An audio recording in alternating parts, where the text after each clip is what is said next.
the world outside is in moral crisis right now. And so it does feel like houses of worship have a place to play in helping people sort of wade through that crisis. I think our country has been diminished the last few years by an element of hate and racism that has been on the rise. The reality is that within the church, the thing that unites us is not our political affiliation. This is not a God problem. This is a human problem for not adhering to what God has commanded.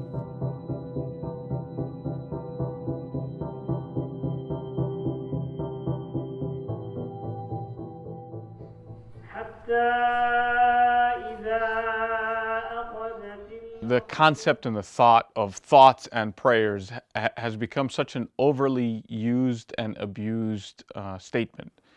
And this needs to change, because thoughts and prayers aren't intended to be placating elements. They're intended to actually think deeply about a subject, pray about it, and act towards change. I don't want to say, well, I don't use that terminology, thoughts and prayers, so we just won't have the conversation. What I really want people to know is what we do believe. We all believe that God created everything. We believe that He created us in His image. We believe that we have value and worth, but how does that apply to the specific issue of gun violence? Well, that's a harder question to answer. And no, I don't think I have all the answers to that question. And so that's part of the challenge. Take this, all of you, and drink from it. This is the chalice of my blood, the blood of the new and eternal covenant.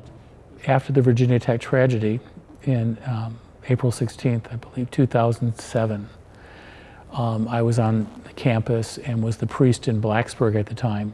Let us offer each other a sign of Christ's peace.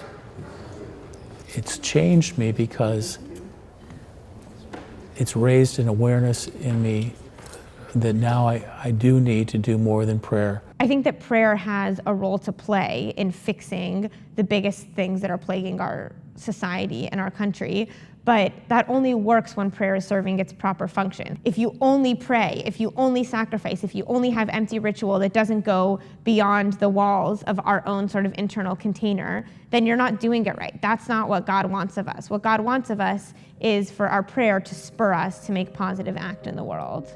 It behooves faith leaders to come together and to see where there are ills in society as a whole. We need to stop otherizing people and look at our humanity. And I think this is where faith leaders need to step up. I don't know that it's a limitation by the fragileness of politics or anything like that, as much as it's a limitation of what I believe the church gathering is and why we're here. It is not my job to bring policy expertise to people. My job is to bring the tradition and to help enter it into the conversation and to get us thinking about the big whys. Why are we doing this? Why are we here? The incidents keep happening, and their frequency is happening more and more. I think this isn't a Democratic or Republican issue. It's an American issue that needs to be solved with people of goodwill.